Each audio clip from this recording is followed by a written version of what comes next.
예, 감사합니다. 오늘도 김윤 교수님 리뷰를 하게 되었는데 이제 오늘이 이제 마지막으로 하도록 하겠습니다. 지난 시간에 좀 이제 뒷부분이 녹음이 안 되는 바람에 좀 잘린 부분도 있고 그렇게 해서 전체적인 마무리를 오늘 하는 것으로, 그래서 하여튼간 네 번째, 오늘까지 해서 네 번째 리뷰가 되는데요. 이 리뷰를 통해서 조금이나마 좀 김용기 교수님의 강의를 이해하시는데 도움이 되셨으면 좋겠다라고 하는 생각을 좀 갖습니다. 그래서, 이거는 지난 시간쯤 말씀드렸던 것처럼, 이제 이 눈이 이렇게 있으면, 누가 만드느냐라고 했을 때 이 뇌가 눈을 만드는 방식이다라고 하는 거죠. 그래서 눈으로 들어가서 보면 우린 눈으로 본다라고 하지만 이 시신경 뒤에 있는,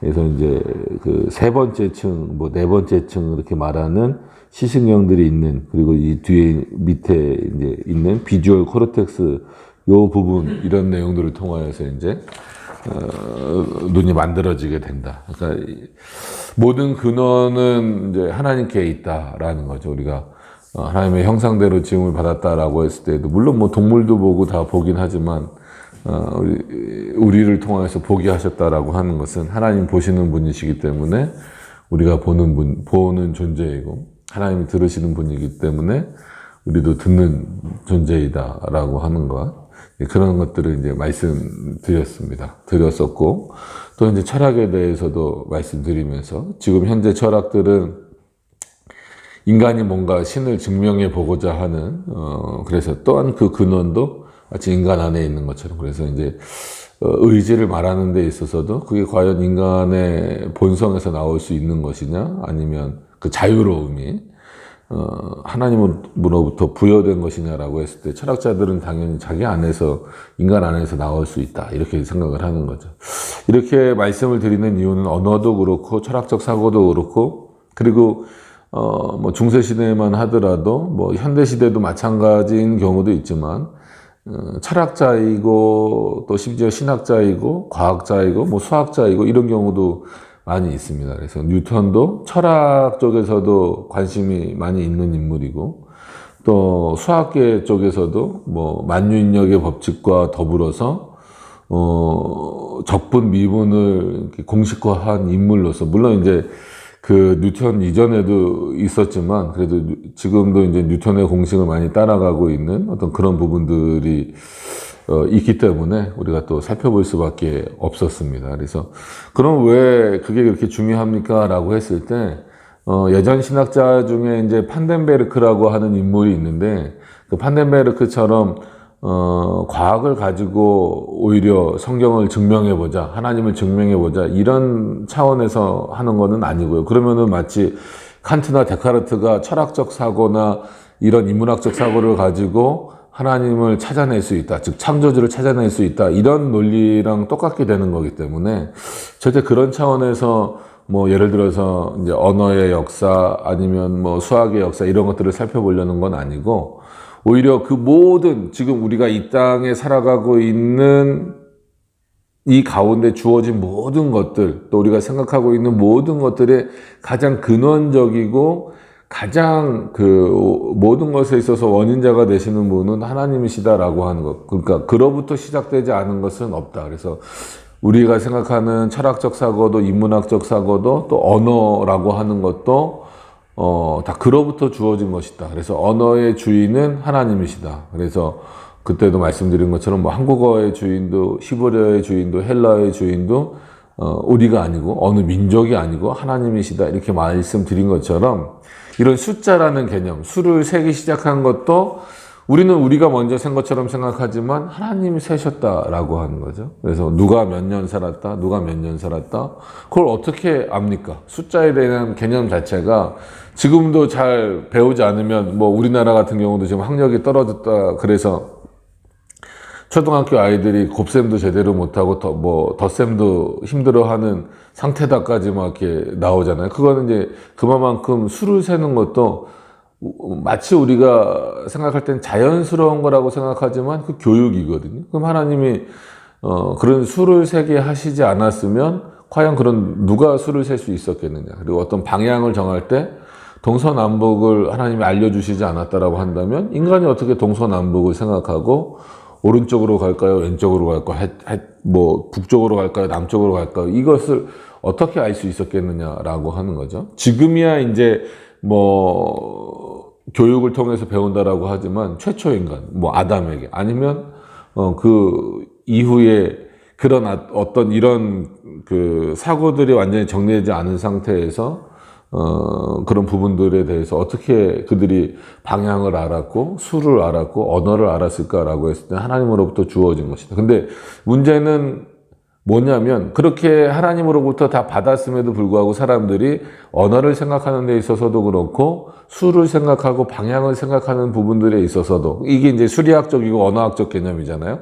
이런 데 있어서 그 주신자를 잃어버렸다라고 하는 거죠. 인문학적 개념에 있어서도요. 그러니까 성경을 함부로 판단하게 되고 오히려 물리학자, 수학자가 되면 마치 하나님을 부정하고 예수 그리스도가 동정녀 탄생을 하셨다라는 것도 부정하게 되고 이게 더 이성적인 것처럼 가장 옳은 것처럼 생각하게 돼버린 겁니다. 그러니까 오히려 물리학이 됐든 천체 어떤 그런 그 우주를 바라보는 내용이 됐든 아니면 생물학이 됐든 미생물학이 됐든 이 모든 것들이 그로부터 그러니까 하나님으로부터 주어진 것이다라고 생각한다면 오히려 더 물리학자들은 수학자들은 그리고 철학자들은 하나님을 인정하고 하나님 앞에 더 가고 하나님의 그 방식대로 모든 것들을 풀어갈 수 있어야 되는데 그러지 못한 것은 결국은 하나님의 뜻을 하나님 주신 자인 것을 하나님이 주신 자인 것을 잊어버렸기 때문이다라고 하는 겁니다. 그래서 결국은 우리가 이제 뉴턴의 만류인력의 법칙이나 뭐 이런 것들을 말할 때도 중력 개념이잖아요. 그럼 당기는 개념을 지난 시간에 좀 말씀을 드렸습니다. 이게 뭐 중간에 끊겨지긴 했지만 그래서 결국은 당긴다라고 하는 것에 있어서 결국은 그러려면 등속, 그러니까 일정한 속도와 가속, 뭔가 이렇게 확 펼쳐져가는 뭔가 이렇게 더하기처럼 이렇게 쭉쭉 뻗어나가는 이런 등속과 가속의 개념을 생각하게 되면서 적분과 미분이라고 하는 것. 그래서 뭐 공식으로 하면은 나중에 파일을 들여서 올려주실 수도 있지만 이제 여기가 이제 인테그랄 해서 적분이죠. x에 n의 마이너스 2승. 그래서 dt 이게 이제 적분을 하면 이렇게 답이 나온다. 그래서 이게 루트를 씌워도 되고 그렇지 않은 경우가 있죠. 그래서 파일을 올려드릴 수도 있는, 그러면 이렇게 공식적으로 이렇게 x3이 여기다가 이제 x3승. 3승은 x가 3개 있다라는 거잖아요. 그러니까 이것도 등속과 가속의 개념으로, 보기도 하는 거죠. 그러니까 이겁니다. x 더하기 x는 2x죠. 그러니까 그냥 더하기로 생각하는 게 좀 편하실 것 같아요. 2에 2승 그러면은 어떻게 됩니까? 4잖아요. 근데 2 더하기 2는 4죠. 이건 답이 똑같으니까 좀 다른 걸로 해보면 2에 3승 하면은 곱하기니까 6이잖아요. 그러니까 근데 더하기 3은 5가 되잖아요. 그러니까 그런 개념처럼 좀 달라지는 거죠. 그러니까 더하기와 자승, 곱하기의 개념이 이제 다른 겁니다. 근데 보통 방정식에서는 이제 x 몇 승, 뭐 y 몇 승 이런 개념으로 쓰니까 어떻게 보면은 등속과 가속의 개념이 같이 있는 거예요. 그러니까 등속은 같은 속도잖아요. 그러니까 1초라고 하더라도 등속으로 1초를 말하면 같은 1초라는 거예요. 1초 동안 뭐 얼마. 근데 가속에서의 1초는 뭡니까? 1초 동안 얼마나 속도가 변화되느냐는 거죠.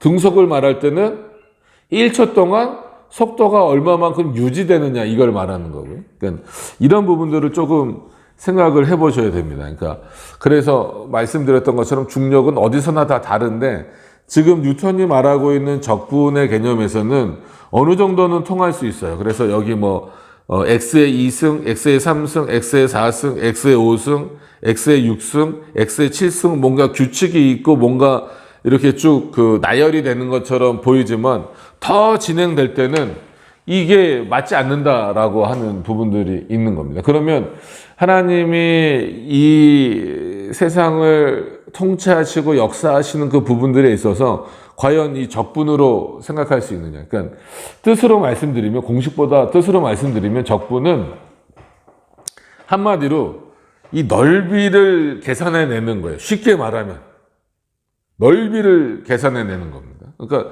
이 공간인 거죠. 이 공간이 얼마나 넓이냐, 어느 정도의 넓이냐, 이거를 여러분들 쉽게 말하면 이제 삼각형의 넓이를 잰다, 우리 이런 거 수학 많이 배웠잖아요. 그래서 밑변 곱하기 높이 이런 거 하고 그랬던 것처럼 그걸 이제 지수함수나 삼각함수에 집어넣어가지고 넓이를 내듯이 적분도 그냥 쉽게 표현하면 그 공간의, 어느 공간의 넓이를 어떻게 어떤 공식과 방식으로 낼 거냐 했을 때 준비해오긴 했는데 평면이나 이런 거는 조금 우리가 삼각함수나 이런 걸로 좀 해결이 될 수 있지만, 예를 들어서 이런 공간이라고 한다면 이 공간의 넓이를 어떤 방식으로 그렇게 낼 거냐. 그럼 이런 지금 방금 보여드렸던 사각형이라든지 이런 것들은 좀 쉽게 구할 수 있어도 이런 지구의 넓이라든지 아니면 이렇게 그 곡선이 많고 그래서 이런 그래프를 그려야만 되는, 이런 그래프를 그려야만 뭔가가 나올 수 있는 그런 내용들은 단순히 그 밑변 곱하기 높이 이걸로 그 넓이를 잴 수가 없다라는 겁니다. 그러니까 그런 차원에서 이제 적분이 필요하다라는 거고, 우리가 수학 선생님들한테 물어보면 그렇게 얘기하죠. 미분은 뭡니까? 적분 반대다. 그럼 적분은 뭡니까? 그러면 미분의 반대다. 근데 그게 맞는 말이죠. 맞는 말인데, 물론 이제 쉽게 표현하니까 그런 거죠. 그럼 미분은 그냥 뜻으로 했을 때 뭐냐라고 했을 때, 보통 시간이라고 말하는 분들도 있는데, 왜 시간이라고 말하냐면, 시간보다 뭐라고 말해야 되냐면, 속도라는 거예요, 속도. 여러분, 우리 속도는 뭐가 있을 때 속도 얘기를 할 수밖에 없습니까? 시간이 있을 때 속도를 얘기할 수밖에 없는 거예요. 그러니까, 100km로 달린다. 5km로 달린다. 아니면 너 여기서 어디서 어디 오려면 얼마나 걸려? 그럼 그건 우리는 여러 가지 개념으로 설명할 수 있죠. 예를 들어서 서울에서 여기 온다. 그러면 몇 킬로야? 이거는 어쩌면 등속의 개념인 거예요. 거기는 20km, 여기 서울에서 여기까지 한 20km야. 그거는 진짜 거리인 거죠, 거리. 근데 그 20km를 오는데 일정한 속도로 올 수가 없잖아요. 대부분 일정한 속도로 올 수 있는 건 아무것도 없습니다. 그러니까 빛의 속도다 뭐다 이것도 결국은 가속이죠. 근데 하나님이 창조하신 빛이나 태양열이나 태양의 빛이나 빛의 속도라고 하는 그 여러 가지 내용들은 왜 우리가 절대 가속도 거기에 따르는 절대 빈 공간 그러니까 창문이 없는, 바깥으로 튀어나갈 수 없는 어떤 그런 모나드와 같은 빈 공간이 생긴다라고 하는 이유는 등속과 가속이 같은 것은 하나님이 창조하신 것밖에 없어요. 빛의 속도라고 하는 것. 그러니까 여기 있으면 동시에 저쪽에도 있을 수 있는. 근데 우리는 만약에 서울에서 온다 그러면은 그거는 시간의 개념이면서 얼마나 걸릴까요? 한 30분 걸릴 수 있습니다. 근데 다르죠. 아침에 올 때는 얼마나 걸릴까요? 특히나 여기 거꾸로 합시다. 인천에서 서울을 간다. 엄청난 시간이 걸립니다. 1시간 이상 걸리겠죠. 근데 한낮에 차들이 없고 이럴 때는 한 30분이면 갈 수 있는 거예요. 그러면은 이거는 1시간 안에 간 똑같은 거리잖아요. 등속으로 말하면은 같은 내용이지만 그거를 속도로 변환시켰을 때에는 똑같은 20km라고 하는데도 어떤 시간대에는 1시간이 걸리고 어떤 시간대에는 30분이 걸린다라는 거예요. 그럼 이걸 어떻게 계산을 하면 그렇게 나올 수 있느냐라고 했을 때 속도로 계산을 하는 겁니다. 가속도의 개념으로 계산을 하는 거죠. 그 가속도가 얼마만큼 이제 늘어나느냐. 쉽게 말하면 속도를 재는 게 미분 개념인 겁니다. 그래서 그러면 하나님이 우리에게 말씀하신다. 그죠? 온 우주에 이 정보를 주셨다. 그럼 하나님이 말씀하셔서 우리 귀에 들리는 속도가 얼마겠느냐. 이거를 말하는 게 웃기긴 하지만 마치 과학자들이 이런 논의를 하고 있는 거랑 똑같은 거죠. 그러면 우리는 어쩔 수 없이 이런 공간과 속도라는 그리고 시간이라는 거 안에 살아간다라고 한다면 하나님이 말씀하신다. 그 동시적으로 우리에게는 들린다라고 할 수밖에 없잖아요. 나중에 예수 그리스도가 재림하신다. 그래서 많은 사람들이 예수님이 재림하시면은 지구 반대편에, 예를 들어서 이쪽으로 오시면 이 지구 반대편에, 지구는 이렇게 둥글잖아요. 지구 반대편에 있는 사람은 못 보는 거 아닙니까? 라는 거죠. 그럼 이거를 뭐 적분으로 미분으로 어떻게 설명을 할 수 있습니까? 아니면 예수님이 재림하시는 속도는 어떻게 될까요? 우리는 벌써 이렇게 생각을 한다라는 거예요. 갑자기 오신다, 급작스럽게 오신다. 그러면은 이거 보시는 분들이 한번 생각을 해보시면 좋을 것 같아요. 우리 가시적 눈으로 본다? 그럼 어떻게 오실까? 저 멀리서부터 아주 그 비행기가 저 멀리서부터 이렇게 날아오듯이. 그럼 벌써 우리가 체감 속도라는 것도 이제 있잖아요. 그러면은 비행기 엄청 빠르잖아요. 엄청 빠른데 여객기 같은 것도 엄청 빠른데 저기 멀리 있을 때는 이렇게 다가오는 것 같지도 않잖아요. 그 속도가 그렇게 빨라 보이지도 않는단 말이에요. 근데 엄청난 속도로 오고 있는 거거든요. 뭐 착륙하는 속도가 200-300km니까 보통 100몇 킬로, 뭐 200km 이렇잖아요. 착륙할 때. 그러면은 보통 하늘에서 올 때는 700km, 800km란 말이에요. 여객기가. 근데 저 멀리서부터 그렇게 안 보여요.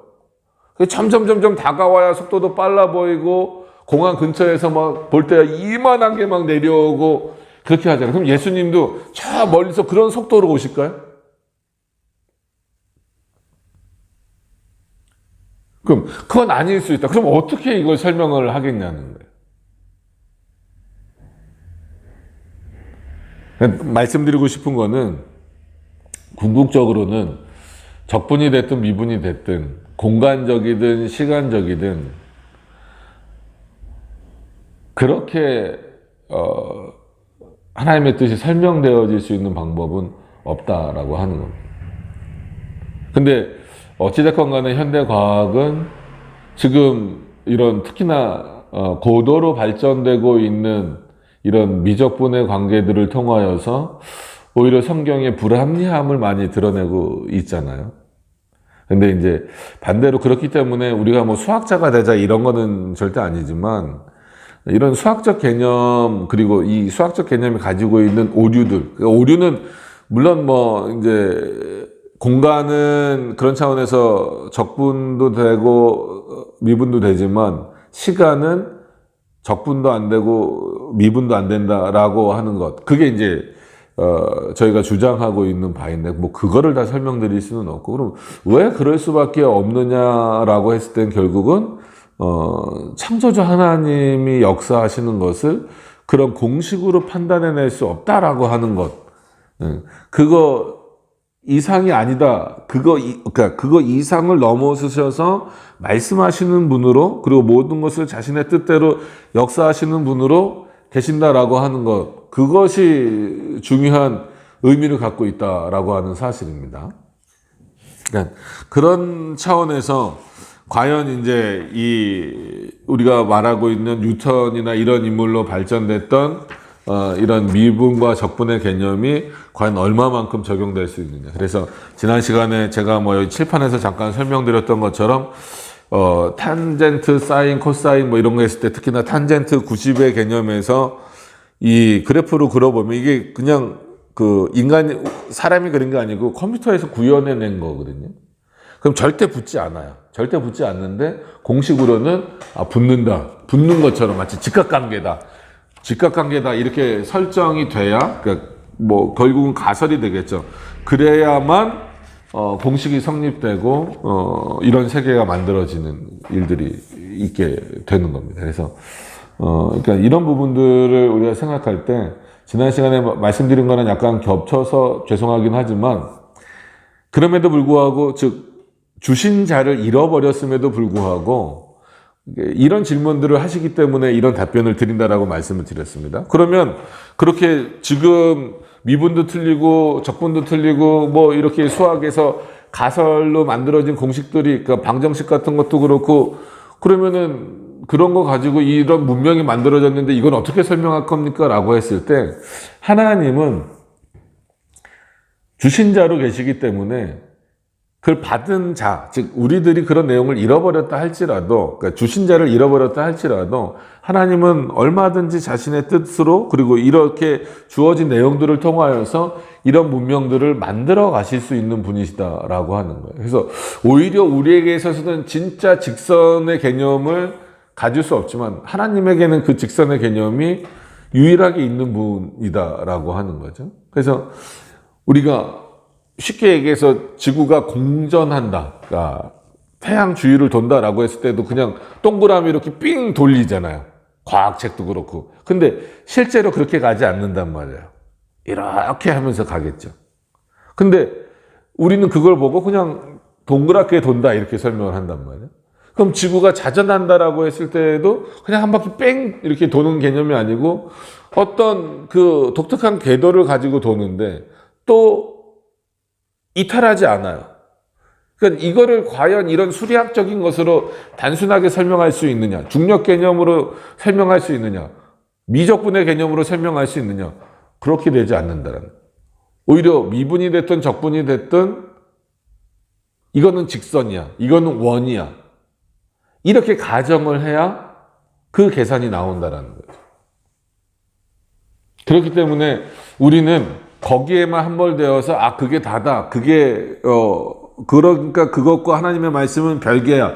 그렇게 돼버리면 이 세상 문명과 하나님은 별개야. 이렇게 돼버린단 말이에요. 근데 하나님은 일반적 가운데에서 수학도 자신의 것으로 갖고 계시고 언어도 자신의 것으로 갖고 계시고 그런 차원에서 그럼 미적분의 주인은 누구라는 얘기입니까? 하나님이시라는 얘기예요. 뉴턴이 아니고.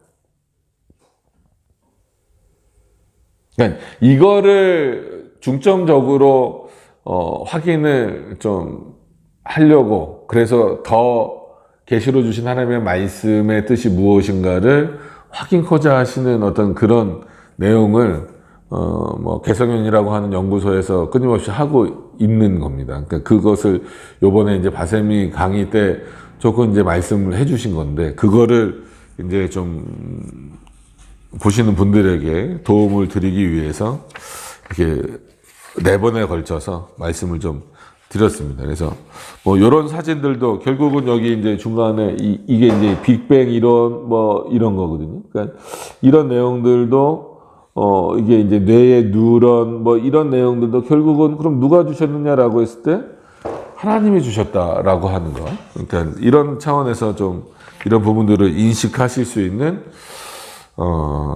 우리 그래서 강의를 좀 잘 이해하실 수 있는 그런 차원들이 되셨으면 좋겠습니다. 예.